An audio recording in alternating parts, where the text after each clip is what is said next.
आज हम बात करेंगे सामाजिक विज्ञान की छठी क्लास की एनसीईआरटी भूगोल के बारे में। चैप्टर का नाम है, माफ़ कीजिएगा, किताब का नाम है पृथ्वी हमारा आवास। सामाजिक विज्ञान की छठी क्लास की भूगोल की एनसीईआरटी आप देख सकते हैं।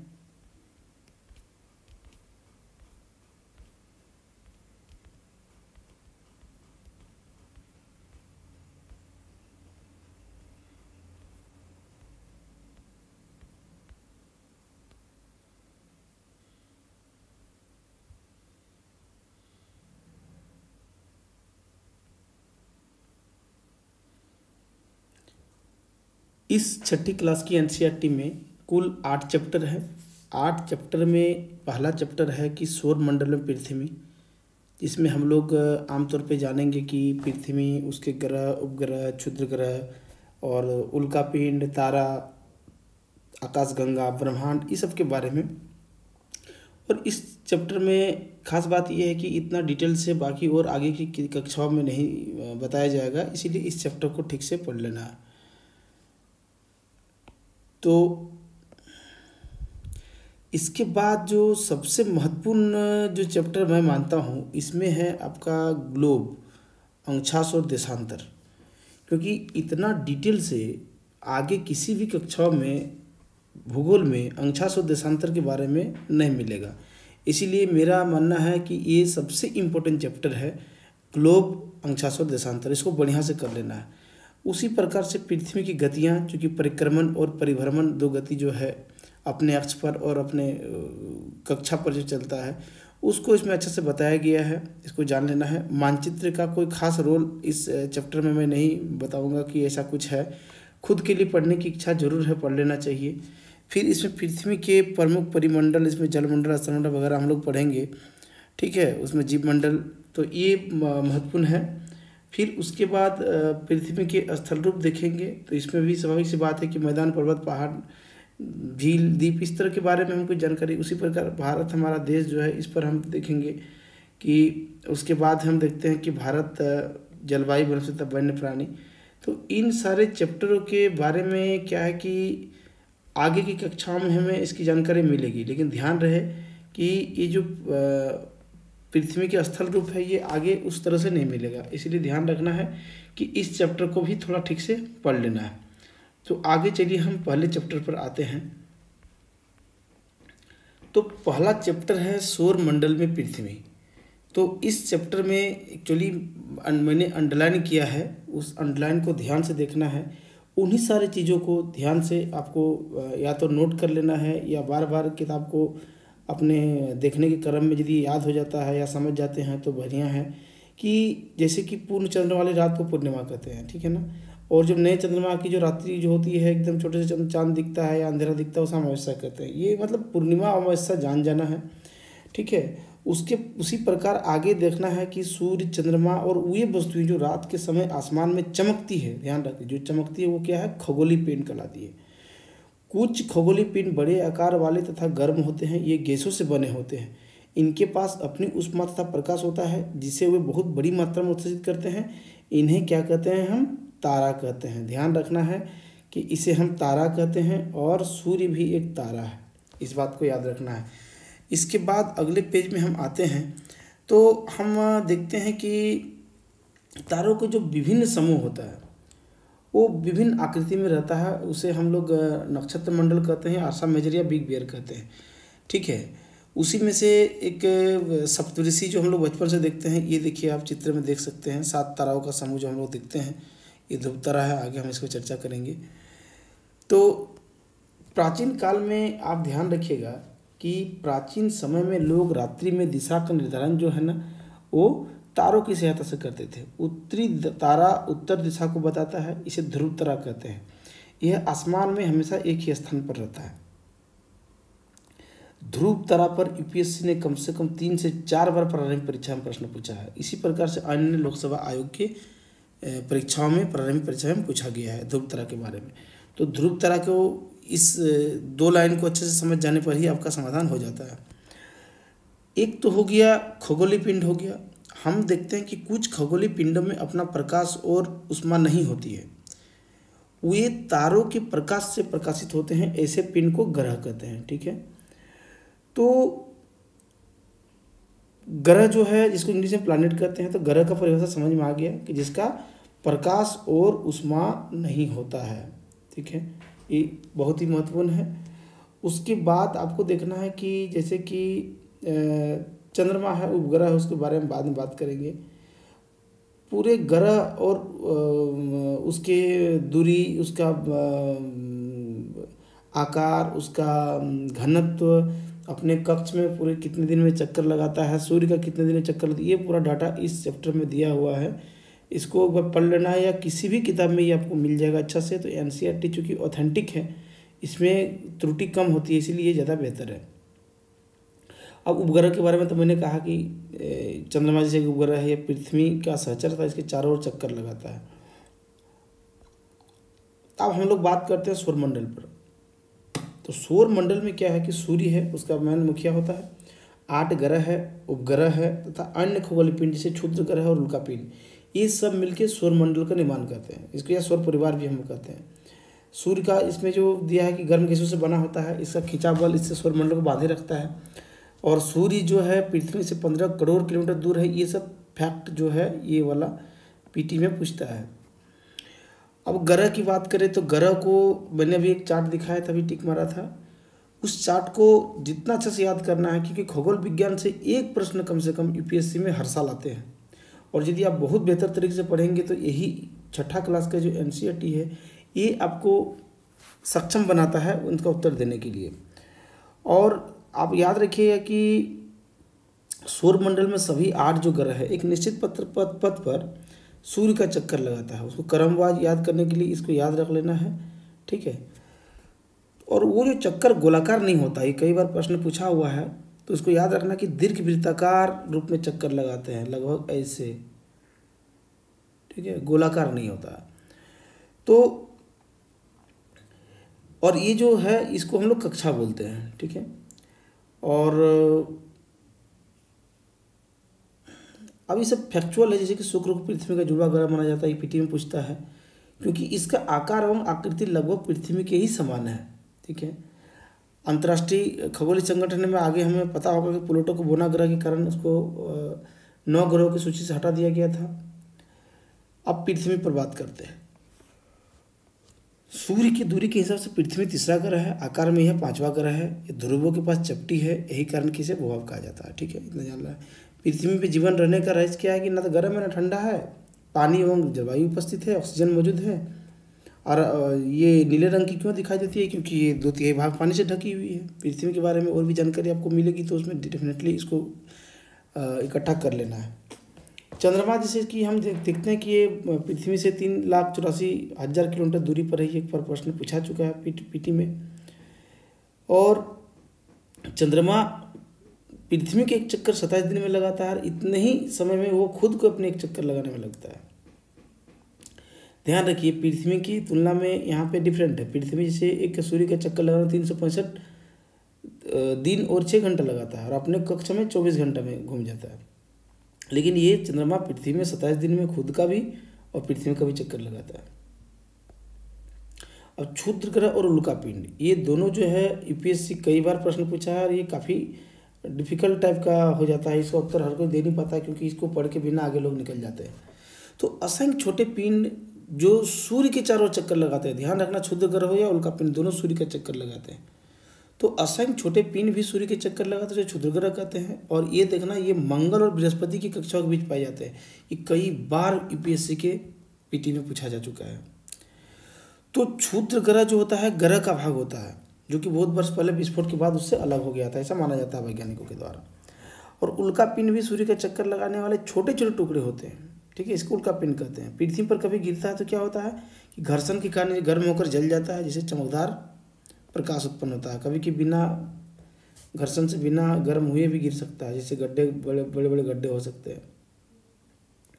अब इस रास्ते में हम देखें हैं कि कई जगह लाखों तारों का समूह, अभी देख रहे हैं इस चित्र में, हमको रात्रि में दिखता है साफ आकाश में, तो तारों का एक असंख्य समूह, लाखों तारों का समूह, जिसको हम लोग आकाशगंगा या मिल्की वे कहते हैं। इस परिभाषा को याद रखना है कि आकाशगंगा है क्या।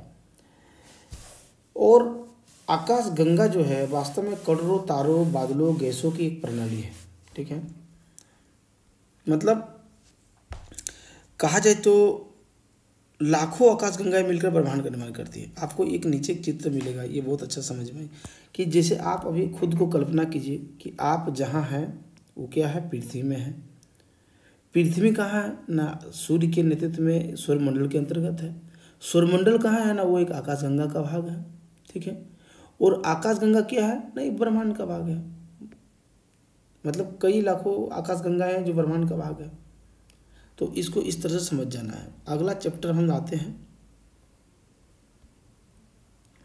सबसे महत्वपूर्ण चैप्टर ये है, मैं मानता हूँ छठी क्लास के लिए, क्योंकि आगे इतना अच्छा डिटेल से ये नहीं बताएगा। तो ये है अंशांश और देशांतर के बारे में। तो हम तो पहले भी चर्चा किए कि पृथ्वी गोलाकार नहीं है। ठीक है, चपटा है उसके ध्रुवों पर। यह उत्तर एवं दक्षिण ध्रुव पर चपटी और मध्य में थोड़ी उभरी हुई है। ठीक है, एक पृथ्वी जो एक काल्पनिक रेखा के इर्द गिर्द घूमता है तो उसको हम लोग अक्ष बोलते हैं, जिसके अक्ष में वो घूमता है। और पृथ्वी के बीच में जो ये विश्ववृत्त देख रहे हैं, ये 0 डिग्री, एक काल्पनिक रेखा बीचों बीच जो हम लोग पार करते हैं लाइन, उसको हम लोग विश्ववृत्त बोलते हैं, इसको 0 डिग्री बोलते हैं। विश्ववृत्त से ध्रुवों पर ये 90 डिग्री के आसपास 90 डिग्री होता है। ऐसे एक एक डिग्री पर जो है 90 रेखाएं खींची जा सकती है। ध्यान रखना, ये रेखाएं समानांतर होती है एक दूसरे के, और 0 डिग्री पर सबसे बड़ी होती है, और 90 डिग्री पर आके ये बिंदु पर एक सीमित हो जाता है। यानी अंशांश जो है, अंशांश का जो परिधि है ध्रुवों की तरफ घटते चला जाता है, लेकिन वो समानांतर होता है।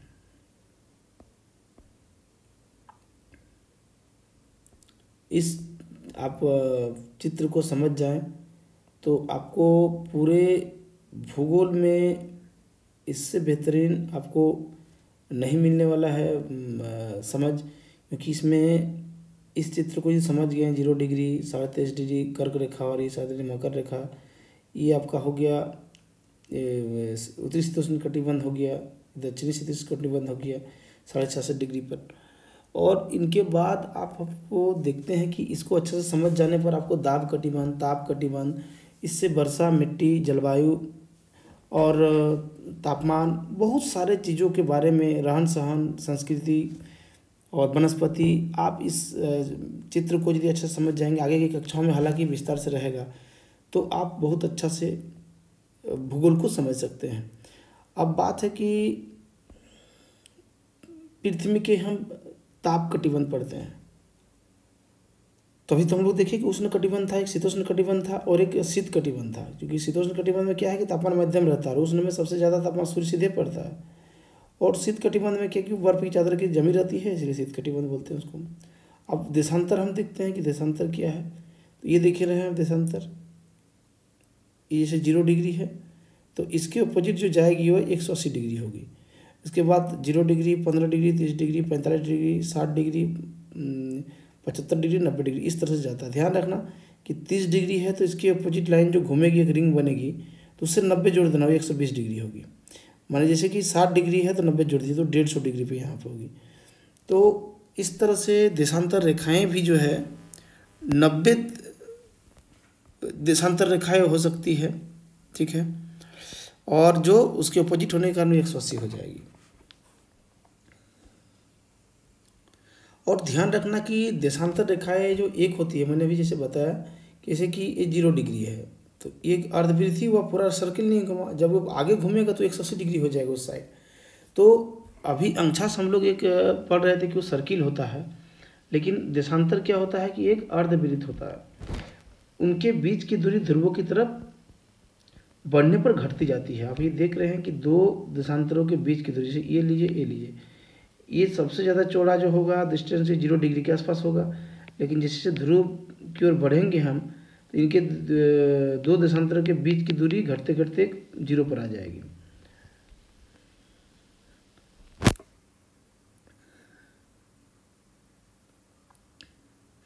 एक और चीज़ है कि अंशांश रेखाओं से भिन्न सभी देशांतरी ज्यामितियों की लंबाई समान होती है। स्वाभाविक सी बात है कि ये रेखाएं जो होती है समान होती है, जैसे ये जो है 0 डिग्री, वो 180 डिग्री उधर भी जो जाएगी, वो दोनों समान होगी।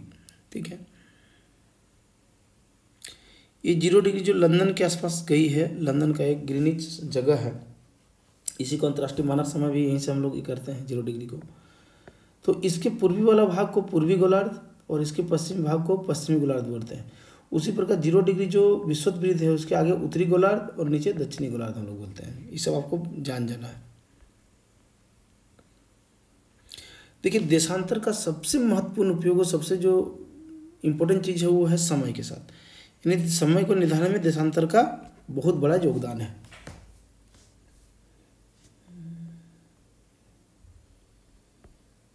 तो इसको देख लेना है कि ग्रीनिच पर जो 0 डिग्री मैंने बताया लंदन से जो पार हुआ, प्रमुख ज्यादा सूर्य जिस समय आकाश के सबसे ऊंचे बिंदु पर होगा, उस यामत्तर पर स्थित सभी स्थानों पर दोपहर होगी। सब इस बात सीधी सूर्य पड़ती है और पश्चिम में है, पीछे रहेगा। ठीक है, पृथ्वी देखिए लगभग 24 घंटे में अपने अक्ष पर 360 डिग्री घूम जाता है। ठीक है, 24 घंटे में 360 डिग्री घूमता है, यानी 1 घंटे में 15 डिग्री और 4 मिनट में 1 डिग्री घूमती है। इस प्रकार जब ग्रीनिच में दोपहर 12 बजता है तो ग्रीनिच से 15 डिग्री पूर्व में क्या होगा कि 1 घंटा मतलब आगे हो जाएगा। ठीक है, ये 0 डिग्री है तो इधर क्या होगा, आगे होगा, इधर टाइम पीछे होगा, ये प्लस होगा, ये माइनस होगा। तो आपको उदाहरण देते हैं कि जब ग्रीनिच पर लंदन पर जब 12 बजता है तो 15 डिग्री पूर्व में वो 1 बजेगा और 15 डिग्री पश्चिम में 11 बजेगा। ठीक है, और सेम टाइम में जब ग्रीनिच पर दोपहर 12 बजेगा तो 180 डिग्री उसके अपोजिट पर क्या होगा, रात्रि का 12 बजेगा।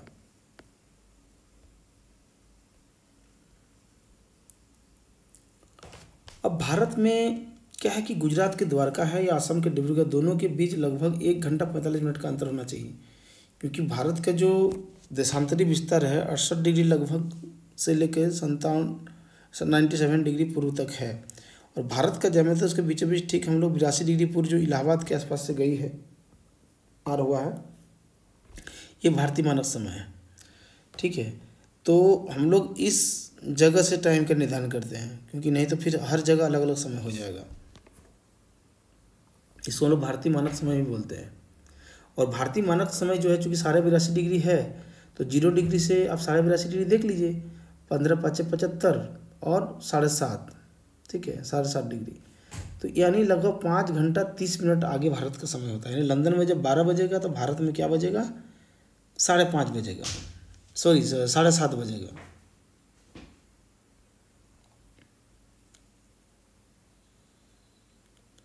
रूस चूँकि दुनिया का सबसे बड़ा भौगोलिक विस्तार वाला देश है, इसलिए 11 मानक समय में बांटा गया उसको। एक पीटी में क्वेश्चन कई बार आया हुआ। ठीक है, तो ये चैप्टर भी खत्म हो गया। इस चैप्टर को बढ़िया से पढ़ना है ताकि आगे कोई किसी प्रकार की दिक्कत नहीं। हर एग्जाम में समय से लेके देशांतर से प्रश्न आता है। अब हम देखते हैं कि पृथ्वी की गतियाँ। तो पृथ्वी की 2 गति होती है, घूर्णन और परिक्रमण। अपने अक्ष पर जब घूमता है उसको घूर्णन बोलते हैं, और सूर्य के जो चारों ओर घूमता है उसको परिक्रमण बोलते हैं।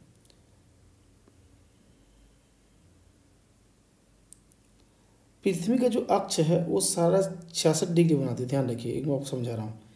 जैसे कि पृथ्वी का जो इस ए एक्सिस है, एक काल्पनिक रेखा है, ध्यान रखना। और पृथ्वी वास्तव में देखा जाए तो समानांतर इस रेखा से वो फील होगा कि यहीं से वो खड़ा है। तो इस रेखा और काल्पनिक जो एक्सिस के बीच में 66.5 डिग्री पे झुकी हुई है पृथ्वी। ये इसको खुद पढ़ के बढ़िया से समझ जाना है।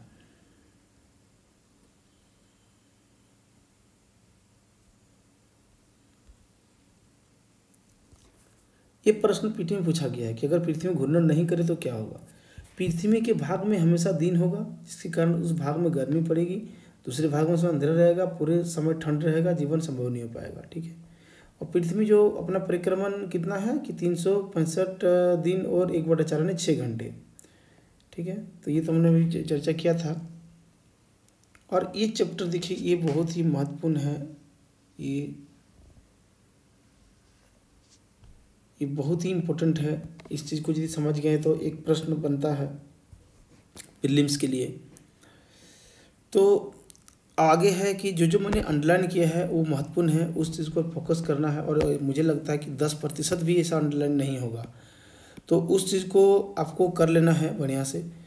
अब हम देखते हैं कि 4 वर्ष में प्रत्येक वर्ष के बचे हुए 6 घंटे, हमने बताया ना कि पृथ्वी 365 दिन में सूर्य का एक चक्कर लगाता है, ठीक है, एक वर्ष में, और 6 घंटे एक्स्ट्रा लेता है, यानी 4 साल के बाद ये 24 घंटा हो जाता है, यानी एक दिन बढ़ जाता है, प्लस एक दिन बढ़ जाता है। तो एक दिन क्या होता है, जिसको लीप ईयर बोलते हैं, फरवरी महीना में ऐड हो जाता है, यानी 28 तारीख है तो 4 साल का तो 29 तारीख को हो जाता है।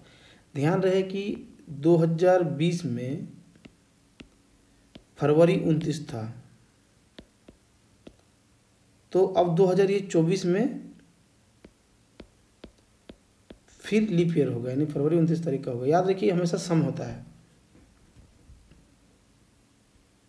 ये एक प्रश्न आया हुआ पीटी में, बड़ा दिक्कत हो गया था, किसी को ये करना मुश्किल हो गया कि ऋतुओं में परिवर्तन सूर्य के चारों ओर पृथ्वी की स्थिति में परिवर्तन के कारण होता है। यानी सूर्य के चारों ओर पृथ्वी की जो स्थिति में परिवर्तन होता है, उससे जो होता है ऋतुओं में परिवर्तन होता है।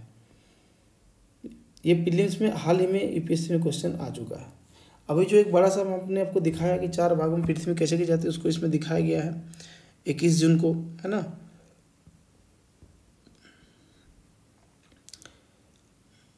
22 दिसंबर को और 21 मार्च और 23 सितंबर वाला मामला जो है, तो 21 जून को सूर्य की किरणें कर्क रेखा पर सीधी पड़ती है, उष्मा अधिक होती है, ध्रुव के पास सूर्य किरणें तिरछी पड़ती है, इसीलिए लगातार 6 महीने दिन रहता है, ठीक है। गर्मी का मौसम होता है इस उत्तरी भाग में। 21 जून को इन क्षेत्रों में सबसे लंबा दिन, सबसे छोटी रात होती है। पृथ्वी की इस अवस्था को उत्तर अयनांत कहते हैं। सेम चीज़ जो 22 दिसंबर होती है, ये दक्षिण अयनांत होता है, इसके ठीक बिल्कुल उल्टा होता है। 21 मार्च और 23 सितंबर को किरणें विषुववृत्त पर सीधी पड़ती है, कोई भी ध्रुव सूर्य की ओर नहीं झुका होता है, इसीलिए पूरी पृथ्वी पर रात और दिन क्या होता है, बराबर होता है। इसको विषुव कहा जाता है। ये सब पीटी में आता है कि दक्षिण अयनांत किसे कहते हैं, उत्तरी अयनांत किसे कहते हैं और विषुव किसे कहते हैं। फिर मतलब स्पष्ट है कि पृथ्वी के घूर्णन एवं परिक्रमण के कारण दिन और रात और ऋतुओं में परिवर्तन होता है। बहुत इंपॉर्टेंट है ये।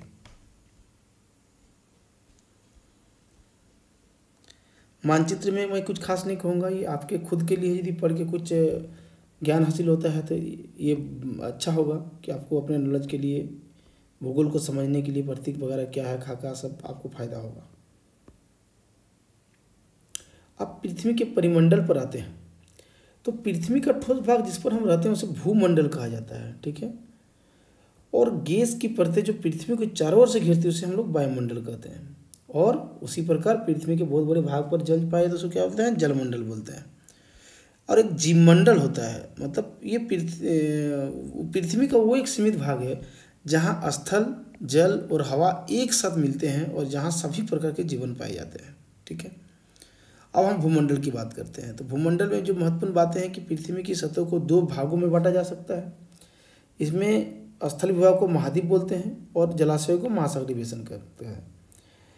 याद रखना है कि स्थल की ऊंचाई हमेशा समुद्र तल से मापा जाता है, जिसको शून्य माना जाता है। यानी हिमालय को मापना है तो आपको समुद्र तल से उसकी दूरी मापा जाएगा, ना कि जमीन से।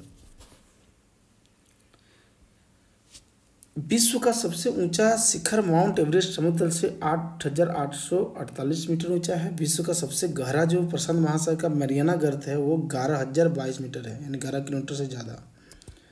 ये फैक्ट आगे भी आपको कई किताबों में या नोट्स में मिलेंगे, इसलिए घबराने की जरूरत नहीं। महाद्वीप पर आते हैं मोने में, तो 7 महाद्वीप है। याद रखना कि महाद्वीप का अधिकांश भाग उत्तरी गोलार्ध में पाया जाता है, यानी 0 डिग्री जो है उसके नॉर्थ में है। एशिया अब महाद्वीप में सबसे बड़ा महाद्वीप एशिया है ना। ये लगभग पूरे पृथ्वी का 1/3 भाग में फैला हुआ है। ये महाद्वीप पूर्वी गोलार्ध में स्थित है, ध्यान रखना है, पूर्वी गोलार्ध में स्थित है। और कर्क रेखा इस महाद्वीप से पार होती है। इसका सीमा पश्चिम में यूराल पर्वत है। यूरोप जो है इसमें आर्कटिक वृत्त इससे होकर गुजरता है, 3 तरफ से जल से घिरा हुआ है। अफ्रीका जो है दूसरा सबसे बड़ा महाद्वीप है और 0 डिग्री जो अंशांश से पार होकर जाता है। ध्यान रखना इसमें कर्क रेखा, विषुवत रेखा और मकर रेखा तीनों गुजरती है। इसमें पीटी में क्वेश्चन यूपीएससी में आ चुका है। महाद्वीप चारों ओर से जो है क्या बोलते हैं, अफ्रीका का समुद्रों एवं महासागरों से घिरा हुआ दुनिया का सबसे बड़ा सहारा मरुस्थल और रेगिस्तान जो है, ये जो गर्म रेगिस्तान है अफ्रीका में ही पाया जाता है। साथ ही देखेंगे विश्व की सबसे लंबी, ध्यान रखिएगा, बड़ी नहीं, लंबी नदी जो है नील नदी अफ्रीका से होकर गुजरती है। अब उत्तर अमेरिका की बात करते हैं तो ये तीसरा सबसे बड़ा महाद्वीप है। एक संकरे स्थल से जुड़ा हुआ है, पनामा जल संधि, ये एक अलग विषय है। ये देखिए कृत्रिम है, ध्यान रखिएगा। यह महाद्वीप पूरी तरह से उत्तरी एवं दक्षिणी गोलार्ध में स्थित है, ठीक है। 3 महासागरों से घिरा हुआ है। इसी प्रकार दक्षिण अमेरिका का अधिकांश भाग दक्षिणी गोलार्ध में स्थित है। विश्व की सबसे लंबी पर्वत श्रृंखला एडिज श्रृंखला, ऐसे करके पूरा एडिज है, इसके उत्तर और दक्षिण में फैला हुआ है। विश्व की सबसे बड़ी नदी, बड़ी देखिए और लंबी दोनों, अमेजन यहीं बहती है दक्षिण अमेरिका में। ऑस्ट्रेलिया विश्व का सबसे छोटा महाद्वीप है, पूरी तरह से दक्षिणी गोलार्ध में स्थित है। इस सब चीज़ को, फैक्ट को याद रखना है, बहुत इंपॉर्टेंट है, जो पीटी में फंसा सकता है। ये चारों तरफ से महासागरों और समुद्र से घिरा हुआ है। इसको द्वीपीय महाद्वीप भी कहा जाता है। उसके बाद अंटार्कटिका है, तो आप तो जान ही रहे हैं कि दक्षिणी गोलार्ध में है, ध्रुव पर स्थित है, बर्फ की चादर जमा रहता है। यहाँ कोई मानव नहीं रहता है। मानव नहीं रहने के कारण यहाँ पे शोध केंद्र स्थापित किया गया। भारत के 2 शोध केंद्र क्या है, मैत्री और दक्षिण गंगोत्री, यहीं स्थित है। जलमंडल की बात करें तो पृथ्वी का 71% भाग जो है जल से है, 29% भाग स्थल है। शांत जल में जो 71%, उसमें 97% जो पानी है वो खारा होता है। 2.5% जल अलवन जल है, यानी मीठा पानी है। उसमें भी लगभग जो क्या बोलते हैं, बर्फ की परत, हिमनदी, भूमिगत जल के रूप में मैक्सिमम पानी पाया जाता है। पीने का पानी बहुत कम होता है। यही कारण है कि मानव को पानी की हमेशा दिक्कत होती है। महासागर को देख लेना है। महासागर में प्रशांत महासागर जो पृथ्वी के 1/3 भाग पर फैला हुआ है, ठीक है। पृथ्वी का सबसे गहरा, मैंने अभी पढ़े हम लोग, यह लगभग वृत्ताकार है, याद रखिए सब फैक्ट।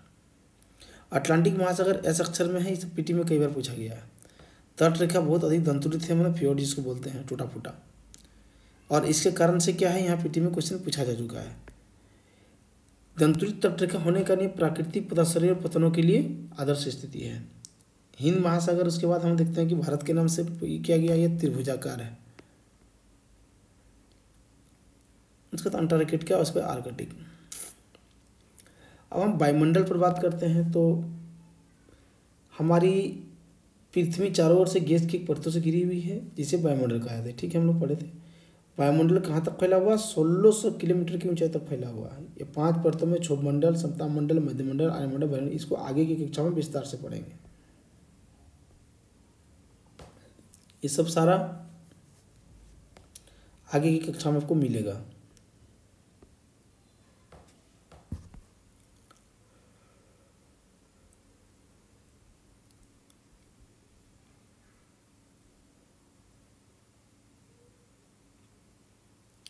अब पृथ्वी के अंदर स्थल रूप की बात करते हैं तो देखिए, पृथ्वी के अंदर 2 प्रकार की गति होती है। एक आंतरिक गति, जिसको अंतर्जात बल बोलते हैं, और एक बाहरी गति, जिसको बहिर्जात बल बोलते हैं। आंतरिक गति का काम क्या होता है कि पहाड़ बनाना, ऊंचा करना, कुछ ना कुछ अंदर होते रहता है।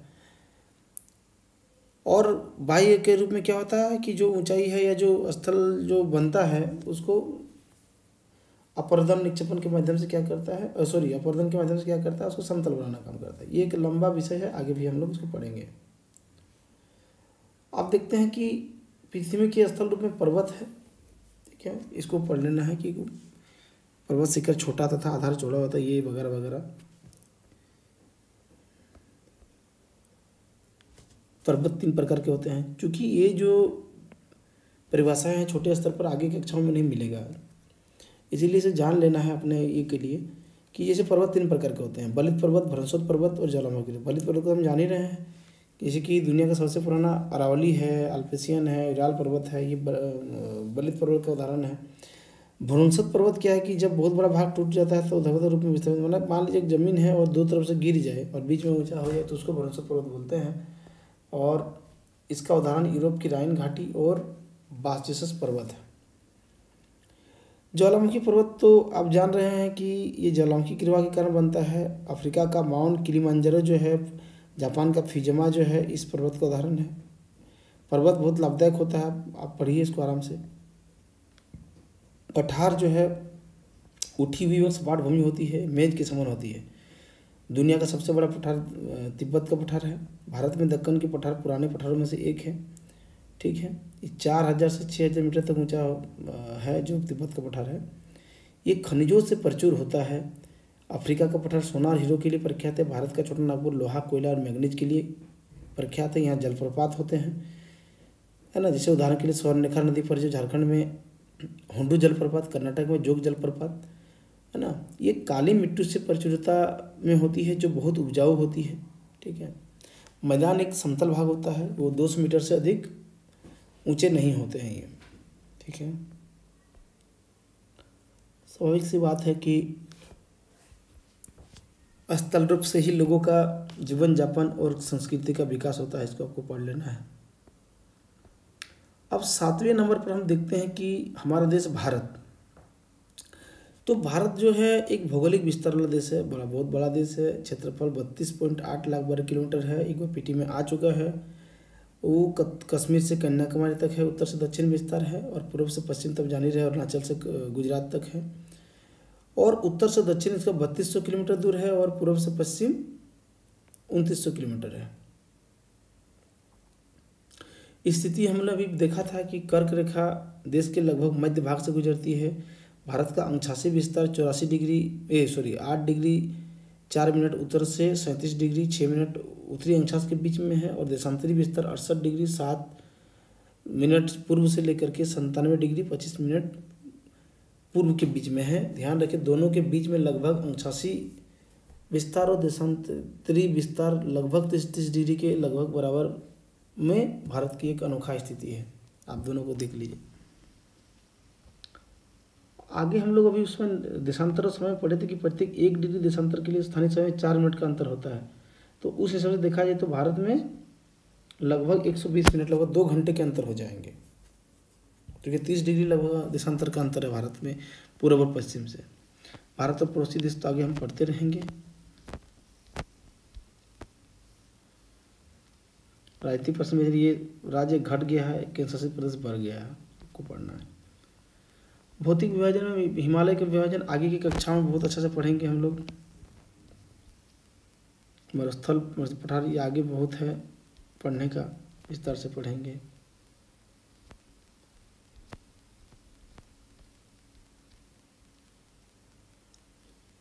द्वीप समूह है, आगे की कक्षाओं में विस्तार से है, इसलिए घबराने की जरूरत नहीं है। एक चैप्टर भारत जलवायु वनस्पति, ये भी महत्वपूर्ण आगे की कक्षा में हालांकि मिलेगा कि मौसम जो है वायुमंडल दिन प्रतिदिन होने वाला परिवर्तन है। इसमें तापमान, वर्षा, सूर्य के विकिरण इत्यादि वगैरह, शीत ऋतु, ग्रीष्म ऋतु, ये सब जो है आगे की कक्षा में मिलेगा। वर्षा का ऋतु, शरद ऋतु। किसी स्थान पर अनेक वर्षों में मापी गई मौसम की दशा, औसत दशा को जलवायु कहते हैं। भारत को मानसूनी जलवायु वाला देश बोला जाता है। और कैसे प्रभावित होता है स्थिति, ऊंचाई, समुद्र से दूरी से। सबसे अधिक वर्षा मेघालय के मानसरोवर में, और नहीं के बराबर जैसलमेर में होता है, राजस्थान में। प्राकृतिक वनस्पति जो बिना वनस्पति सतह से जान ही रहे हैं हम।